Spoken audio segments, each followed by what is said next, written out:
Andhra Pradesh, Nara Chandrababu Naidu garu. He's one of the few leaders in the world on the development path and building a greenfield city. Request. No. We are telling facts about you, sir. We are telling on real facts. The most development-oriented person we know. Request you to give your guidance.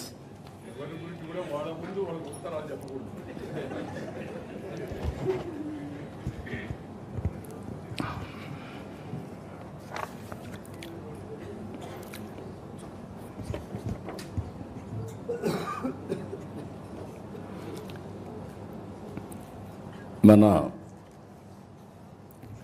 అందరి అభిమాన నాయకురాలు, మనందరం చాలామంది finance మినిస్టర్లు చూసాం, కానీ finance minister అంటే ఈ విధంగా ఉండాలని నిరూపించిన మన తెలుగింటి ఆడబిడ్డ శ్రీమతి నిర్మలా సీతారామన్ గారు మన నేల గర్వపడుతుంది. దేశ సేవలో పునీతమైనప్పుడు, మన వ్యక్తులు చేసినప్పుడు మనకుండే ఆనందం ఇంకా ఎక్కువ ఉంటుంది. అలాంటి మంచి కార్యక్రమాలు చేస్తున్నటువంటి ఫైనాన్స్ మినిస్టర్ గారికి, వెంకయ్యనాయుడు గారు ఇప్పుడే చెప్పారు, గౌరవనీయులు పద్మవిభూషణ్. నేను చిన్నప్పటి నుంచి చూశాను. ఫస్ట్ టైం ఇద్దరం ఎమ్మెల్యేలుగా 1978లో అసెంబ్లీలో ప్రవేశించాం.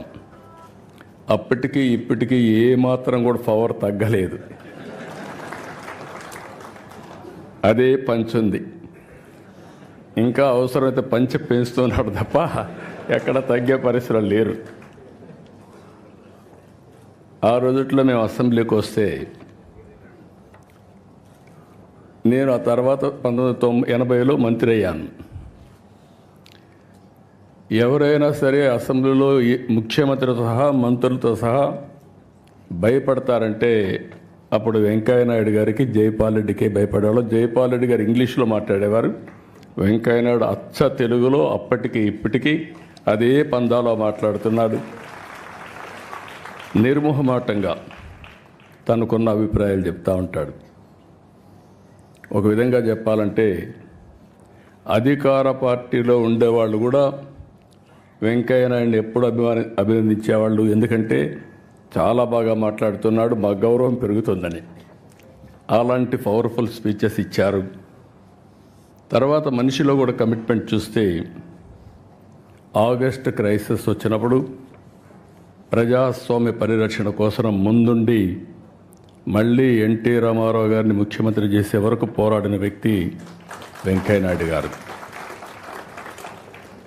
ఈరోజు వారు చెప్పినట్టు ఒక చిన్న గ్రామంలో పుట్టిన, సాధారణ కుటుంబంలో పుట్టిన, అంచెలుగా ఎదిగి భారతదేశంలో అత్యున్నతమైన స్థానంలో చేరారు. వారికి మనస్ఫూర్తిగా మనం అందరం కూడా, ఈరోజు రిటైర్ అయినా ఎంత హోందాగా ఉన్నాడు అంత హోందాగా ఉన్నారు అలాంటి వెంకయ్యనాయుడు గారు. ఇకపోతే దగ్గుపాటి వెంకటేశ్వరరావు గారు, మా తోడలుడు.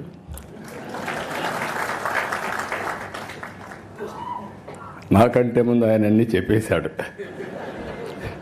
ఇంకా చెప్పడానికి ఏమీ లేవు. ఎప్పుడు కూడా మా ఫ్యామిలీలో ఒక విశిష్టమైన వ్యక్తి. డెప్త్కి వెళ్తారు, అనలిటికల్గా ఆలోచిస్తూ ఉంటాడు. ఏది కూడా నేను చూస్తూ వస్తున్నాను, ఇద్దరం కూడా ఒక స్ఫూర్తినిచ్చినటువంటి ఎన్టీ రామారావు గారి దగ్గర నేర్చుకున్నాం. తెల్లవారితో నిద్ర లేస్తే ఆయన దగ్గరికి వెళ్ళేవాళ్ళం, ఆయన అప్పచెప్పిన బాధ్యతలు చేశాం. అవన్నీ తలుచుకున్నప్పుడు నేను అనుకున్నాను, వెంకటేశ్వరరావు గారి ఇంటి పుస్తకాలు రాయడం వెంటనే. కలిసి ఉన్నాం 40 ఏళ్ళు, ఫ్యామిలీ మెంబర్స్. కానీ ఆయనలో ఇంత డెప్త్ ఉంది, ఒక పుస్తకం రాస్తాడని నేను ఎప్పుడు ఊహించలేదు. ఆయన చెప్పినప్పుడు నేను అడిగాను, మీరే రాశారా అని అడిగాను. ఎవరికైనా డౌట్లు ఉంటాయి, కానీ ఆయన రైటర్ కాదు, ఇప్పుడు కూడా కాదు, కానీ రైటర్ కానటువంటి రైటర్ ఈయన. రచయిత కానటువంటి రచయిత. ఈరోజు ఏదైతే అటెంప్ట్ చేశారో అది కూడా చూస్తే ఎవరు చేయనటువంటి పుస్తకం కోసం చేశారు. ఆ విషయాలు కూడా మనం ఒకసారి మాట్లాడుకుంటాం. అదే సమయంలో దగ్గుపాటి పురంధేశ్వర్ గారు, ఇటీవల ఎన్నికలు నేను చూశాను వారిని. వారు చూపించిన చొరవ కానీ, వారు నడిపించిన విధానం కానీ, దానివల్ల మళ్ళీ రాష్ట్ర ప్రజలకు ఒక మంచి జరగడానికి ఉపయోగపడింది. వారిని కూడా మనస్ఫూర్తిగా అభినందిస్తున్నా. ఒక చారిత్రక అవసరం మొన్న ఎన్నికలు. అందరూ ఆవేదన పడ్డాం. గీతం లాంటి వన్ ఆఫ్ ది బెస్ట్ ఇన్స్టిట్యూట్ని ఏం చేశారో మీరు చూశారు. ఇలాంటి ఇన్స్టిట్యూట్స్ రావాలని కోరుకునే సమయంలో ఇక్కడ డెమాలిషన్ చేసే పరిస్థితికి వచ్చారంటే చాలా బాధేస్తుంది. అలాంటివన్నీ మనం చూసాం. అయినా కూడా ఈరోజు ఇక్కడనే భరత్ కూడా ఉన్నాడు. కానీ ఆయన కష్టం ఇంకా లేదు దీంట్లో, ఇప్పుడిప్పుడే ప్రారంభం అయ్యింది. కానీ మూర్తి గారిని చూశాను. ఆయన ఒక చరిత్ర సృష్టించాడు. భావి తరాలకి ఓసారి ఒక్కొక్క చరిత్ర. ఆయన కూడా చూసి నేను అడిగాను ఒకరోజు, మీరెందుకు గీతం ఇన్స్టిట్యూట్ పెట్టారని అడిగాను. ప్రతి ఒక్కరి జీవితంలో, ఎందుకంటే ఈరోజు వెంకటేశ్వరరావు గారు రాసిన పుస్తకం ప్రపంచ చరిత్ర. ప్రపంచ చరిత్ర కూడా ఇప్పుడే వెంకయ్యనాయుడు గారు మాట్లాడినట్టు మనుషుల్లో ఆ సమయంలో కలిగే ఆవేశాలు కానీ, ఆ సమయంలో కలిగే ఒక ఎమోషన్స్ కానీ డిస్టర్బ్ అయినప్పుడు జరుగుతూ ఉంటాయి. ఈరోజు ఇక్కడ కూర్చున్నటువంటి గీతం యూనివర్సిటీ చూస్తే మూర్తి గారి రెండో అబ్బాయికి సీట్ ఇవ్వలేదు. ఏదైతే విజయవాడలో ఉన్నటువంటి సిద్ధార్థ ఇవ్వకపోతే, నేను అడిగితే సీట్ ఇవ్వలేదు, నీకంటే పెద్ద ఇన్స్టిట్యూట్ పెడతా, గొప్ప ఇన్స్టిట్యూట్ పెడతా అని గీతం స్టార్ట్ చేసిన వ్యక్తి మూర్తి గారు. ఇది నమ్మడానికి శక్యం కాదు, కానీ ఇది వాస్తవం. ఆయన చెప్పిన మాటలు ఇవి. నాకు అలాంటివి చరిత్రలో చాలా జరిగే పరిస్థితి వస్తుంది. అందుకని భారత్ పైన కూడా చాలా బాధ్యత ఉంది. నాకు ఒక నమ్మకం కూడా ఉంది. మూర్తి గారి స్ఫూర్తి ఉంది. ఈ ఇన్స్టిట్యూట్ని బ్రహ్మాండంగా చేస్తారని చెప్పి ఆశిస్తున్నాం. వెంకటేశ్వరరావు గారు, ఆయన జీవితమే ఒకసారి కానీ ఇది చేసుకుంటే, ఆయన చెప్పినట్టు ఆయన ఒక డాక్టర్గా చేసిన తర్వాత ఆయన చేయాల్సింది ప్రాక్టీస్ చేయాల. ప్రాక్టీస్ చేయాల.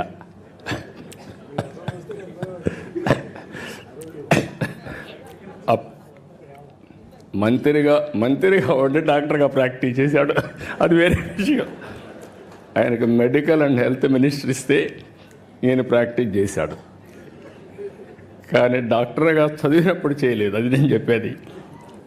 కానీ డాక్టర్గా చేసి సినిమాలు తీశాడు. అంటే ఒక జీవితంలో ఏ విధంగా ఉంటాయనేది ఒక ఎగ్జాంపుల్. 5 సార్లు అసెంబ్లీలో మినిస్టర్గా, ఎమ్మెల్యేగా ఉండి, మంత్రిగా ఉండి, ఒకసారి లోకసభ, ఒకసారి రాజ్యసభలో మెంబర్గా ఉండి, ఇలాంటి ఆలోచనలు చేసేవాళ్ళం. ఇప్పుడే వెంకయ్యనాయుడు గారు చెప్పినట్టు తిరగాలని ఆలోచిస్తాం తప్ప మళ్ళీ పుస్తకాలు చదవాలని ఆలోచించాం. తిరగడానికే సరిపోతుంది. అది ఒక వ్యసనంగా తయారవుతుంది. ఇప్పుడు వెంకయ్యనాయుడు గారు ఉండలేరు. ఆయన అంటున్నాడు, నేను రిటైర్ అయినాన్ని. కానీ రిటైర్ కాలా. మనిషి రిటైర్ అయ్యాడు, కానీ మైండ్ మాత్రం శాశ్వతంగా రిటైర్ కాదు. ప్రజాహితం కోసం నిరంతరం ఆలోచిస్తూనే ఉంటుంది. సమాజం కోసం పనిచేసే పరిస్థితికి వస్తారు. అదే సమయంలో వెంకటేశ్వరరావు గారిని చూసినప్పుడు మనిషి ఇంత మునిపే భరత్ చెప్పాడు, ఒక మాటలో చెప్పాలంటే మా ఫ్యామిలీలో మోస్ట్ రిలాక్స్డ్గా జోవియల్గా ఉండే వ్యక్తి వెంకటేశ్వరరావు గారు. చాలా ఈజీగా ఎన్ని కష్టాలున్నా ఏమున్నా మనిషి కనపడినప్పుడు హ్యాపీగా ఇది చేసేవారు. ఇటీవల ఒకసారి కలిసినప్పుడు నాకు కొన్ని అనుమానాలు వచ్చాయి. యాక్టివ్ లైఫ్లో ఉన్నారు, all of A sudden retired life మారుగా హ్యాపీగా ఉన్నారు, ఎట్లా స్పెండ్ చేస్తున్నారు మీ టైము అని అడిగాను. ఎందుకంటే ఇప్పుడు నాకు కూడా ఆ పరిస్థితి వస్తే ఇప్పటి నుంచే ప్రిపేర్ కావాలి కాబట్టి. ఆయన ఒకటే చెప్పాడు, చాలా హ్యాపీగా ఉన్నా, నిద్రలేస్తే బ్యాడ్మింటన్ ఆడుకుంటా, వచ్చిన తర్వాత మనవరాళ్ళు వాళ్ళతో ఆడుకుంటా, అక్కడి నుంచి కసపు గాసిప్ ఎవరిన ఫ్రెండ్స్ వస్తే చేసుకుంటూ ఉంటాం. మళ్ళా ప్యాక్ ఆటకు పోతాడు, మధ్యాహ్నం అయితే ప్యాక్ ఆటకు పోతా, ఆడొక 2 గంటలు ఆడితే మైండ్ స్టిమ్యులేట్ అవుతుంది, హ్యాపీగా వచ్చి నిద్రపోతాను. What a wonderful life.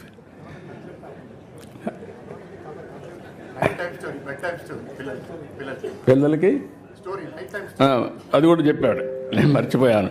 పిల్లలకి రాత్రిలో ఒక స్టోరీ చెప్పి ఏం హ్యాపీగా నిద్రపోతాడు. అదే మరి ఫ్రెండ్స్తో కలిసి విదేశాల్లో తిరగడం ప్రారంభించాడు. పోయినప్పుడు అక్కడ కూడా ఈ అధ్యయనం చేయడం ఇవన్నీ చేశారు. కానీ ఇన్ని పనులుండి ఇప్పటికి మీరు ఒకసారి చూస్తే ఒక 5 పుస్తకాలు రాశాడు ఆయన. ఈ ఎక్స్పీరియన్స్ చూసినప్పుడు ఫస్ట్ది ఒక చరిత్రలో కొన్ని నిజాలు, ఫస్ట్ బుక్ రాశాడు. అక్కడి నుంచి విభజన జరిగిన తర్వాత మేమందరం ఇంక్లూడింగ్ వెంకయ్యనాయుడు గారు విభజనలో బిజీగా ఉన్నాం. వెంకయ్యనాయుడు గారు పార్లమెంట్లో ఫైట్ చేయడం, ఆ సీన్ చూసిన తర్వాత బాధపడడం అవన్నీ జరిగాయి. అయితే వెంకటేశ్వరరావు గారు దాని మీద డెప్త్కి వెళ్ళి తెలుగువారి చరిత్ర వేర్పాటు వాదం ఎందుకు వచ్చిందని పుస్తకం రాసే పరిస్థితికి వచ్చారు.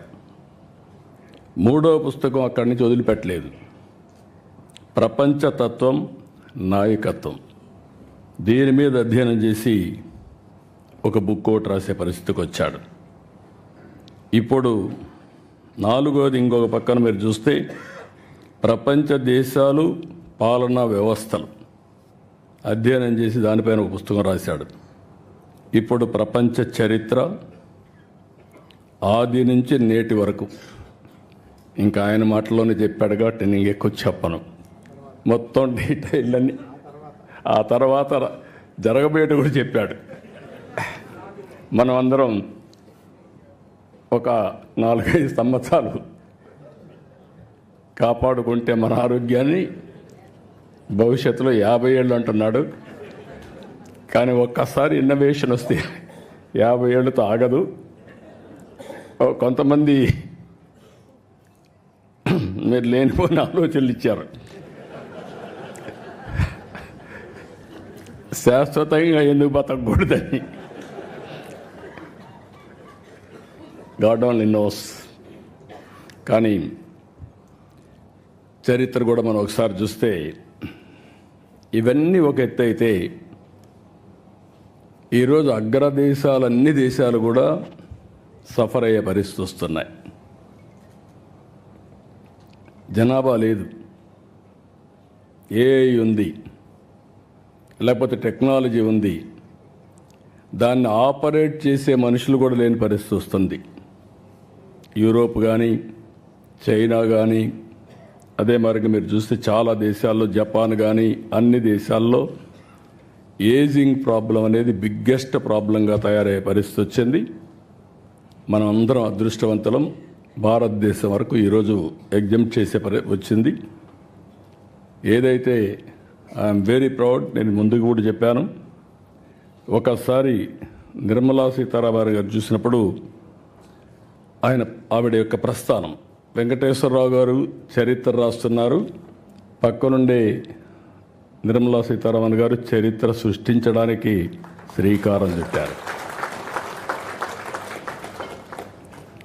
ఇది ఒకసారి మనం చూసినప్పుడు, వారి ప్రస్తావాన్ని చూసినప్పుడు, ప్రయాణం చూసినప్పుడు నాకు అనిపిస్తుంది, నేను ఎప్పుడూ చెప్పేవాడిని, మగవాళ్ళ కంటే మహిళలు బాగా సమర్థవంతంగా పనిచేస్తారని. మా వెంకటేశ్వర గారు ChatGPT కొట్టి ఆయన పుస్తకం ఏ విధంగా ఉంది రేటింగ్, అది వాస్తవం. మీరు కూడా ChatGPT కొడితే మగవాళ్ళు ఇంటెలిజెంటా ఆడవాళ్ళు ఇంటెలిజెంట్ అని కొడితే ఆడవాళ్ళు ఇంటెలిజెంట్ అని వస్తుంది. దానికి కారణం మగవాళ్ళకి లెఫ్ట్ బ్రెయిన్ పనిచేస్తే ఆడవాళ్ళకి రైట్ బ్రెయిన్ పనిచేస్తుంది. ఇది there is a scientific evidence. నాకు డౌట్ వచ్చి మా ఆఫీసులో అడిగితే మా వాళ్ళు కూడా అది చెప్పే పరిస్థితి వచ్చారు. ఇప్పుడు వారిని చూసిన తర్వాత, నిర్మలా సీతారామన్ గారిని చూసిన తర్వాత, మదురైలో సావిత్రి నారాయణ్ ఒక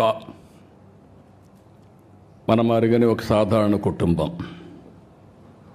అక్కడ ప్రాథమిక విద్య మదురైలో చేయడం, తిరుచిరాపల్లిలో ఆర్థిక శాస్త్రంలో అండర్ గ్రాడ్యుయేట్ చేయడం, ఢిల్లీ JNTలో ఆర్థిక శాస్త్రం డిగ్రీ తీసుకోవడం, లండన్ స్కూల్ ఆఫ్ ఎకనామిక్స్లో వెళ్ళి పీజీ చేయడం, అక్కడి నుంచి ప్రైస్ వాటర్ కూపర్స్లో పనిచేయడం కన్సల్టెంట్గా, ఐక్యరాజ్య సమితిలో పనిచేయడం, ఇండో బ్రిటిష్ సొసైటీ కూడా పనిచేయడం.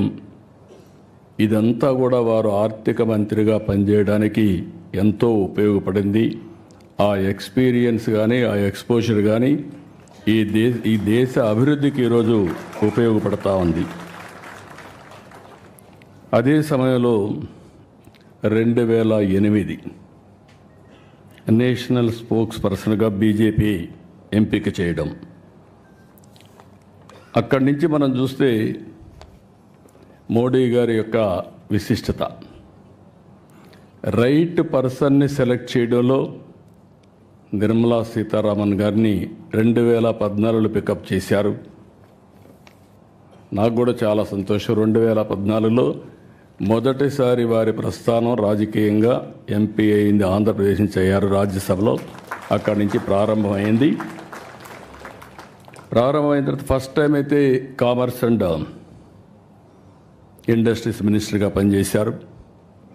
10 ఏళ్ళు ఫస్ట్ టైం డిఫెన్స్ మినిస్టర్గా, మొట్టమొదటిసారి అనుకుంటే ఇది కూడా రక్షణ మంత్రిగా పనిచేయడం, మహిళ పనిచేయడం ఫస్ట్ ఆఫ్ ఇట్స్ కైండ్. అక్కడి నుంచి 19లో కేంద్ర మంత్రిగా ఫైనాన్స్ ఛార్జ్ తీసుకున్నారు.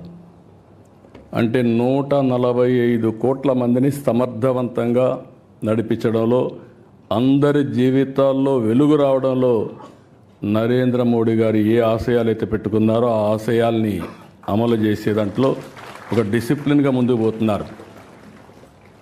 ఓసారి కొంచెం కటువుగా కూడా ఉంటారు, అవసరం కూడా.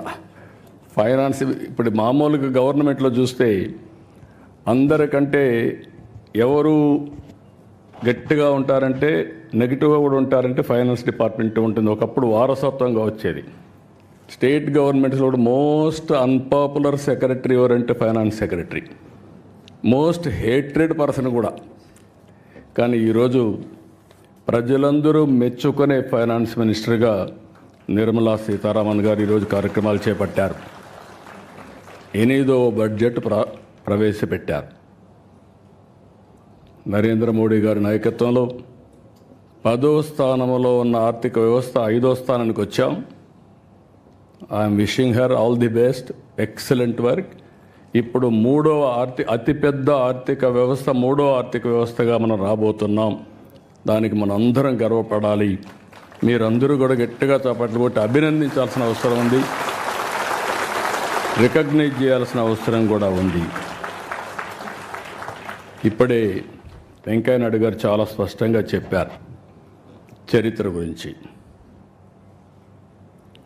చరిత్ర అనేది అందరం కూడా నెమరు వేసుకోవాల్సిన అవసరం ఉంది. అదే సమయంలో చరిత్రను నెమరు వేసుకునే సమయంలో చరిత్రను సృష్టించే అవకాశం భారతదేశానికి ఈరోజు వచ్చింది. ఈరోజు మనందరం చూస్తే ఆర్థిక సంస్కరణలు 1991లో వచ్చాయి. మన తెలుగు బిడ్డ పివి నరసింహరావు గారు ఆర్థిక సంస్కరణలు ప్రారంభించారు. అక్కడి నుంచి ఐటీ వచ్చింది. ఇండియా ఫస్ట్ మూవర్ కింద మూవ్ అయ్యాం. మూడోది demographic dividend as a wind fall gain కింద మనకు వచ్చింది. దీంతో మన వాళ్ళందరూ చూస్తే ఒకప్పుడు ఎవరైనా మాట్లాడితే జూయిష్ ఇస్ ది బెస్ట్ అనేవాళ్ళు. ఇప్పుడు ఏ దేశానికి పోయినా ఇండియన్స్ ఆర్ ది బెస్ట్ అనే పరిస్థితికి వచ్చారు. దాంట్లో తెలుగు వాళ్ళు అగ్రస్థానంలో ఉన్నారు.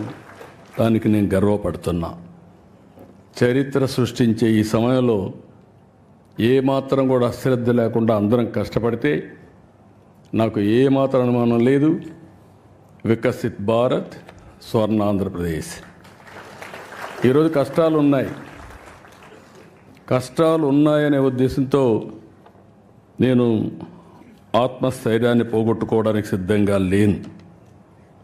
ఈరోజు మీరు చూసినప్పుడు ఇప్పుడే వెంకయ్య నాయుడు గారు చెప్పారు, మీరు ఓవర్ కాన్ఫిడెంట్గా ఉన్నారని చెప్పి. కరెక్టే, కానీ ఆశ ఉంది. ప్రధానమంత్రి గారు 2047కి భారతదేశాన్ని ఒక అగ్రదేశంగా 1-2 ఆర్థిక వ్యవస్థలుగా తయారు చేయాలనుకున్నప్పుడు అందులో నెంబర్ 1 స్థానంలో నా తెలుగు జాతి ఉండాలనేది నా ఆకాంక్ష. అదే సమయంలో ఈరోజు చాలా కష్టాలు ఉన్నాయి. నేను ఇప్పుడు కూడా వస్తూ నిన్న ఢిల్లీకి వెళ్ళి అడిగాను. నేను మార్నింగ్ కూడా ఒక మాట అన్నాను మినిస్టర్ గారితో. ఆవిడ ఎంత ప్రాంప్ట్గా నేను నాకు ఇబ్బందులు ఉన్నాయని చెప్తే, చెప్పడమే కాదు డైరెక్ట్గా నా ముందరనే ఫోన్ చేసి ఇమీడియట్గా ఫండ్స్ రిలీజ్ చేయమని. తర్వాత ఈ రోజుకి నాకు ఆ డబ్బులు కూడా వచ్చాయి. వచ్చిన తర్వాత మార్నింగ్ వండుకొని వారు మాట్లాడుతుంది, మీకు పని కూడా అయ్యిందండి అని చెప్పారు. చాలా సంతోషం చెప్పాను, కంగ్రాచులేషన్ చెప్పాను.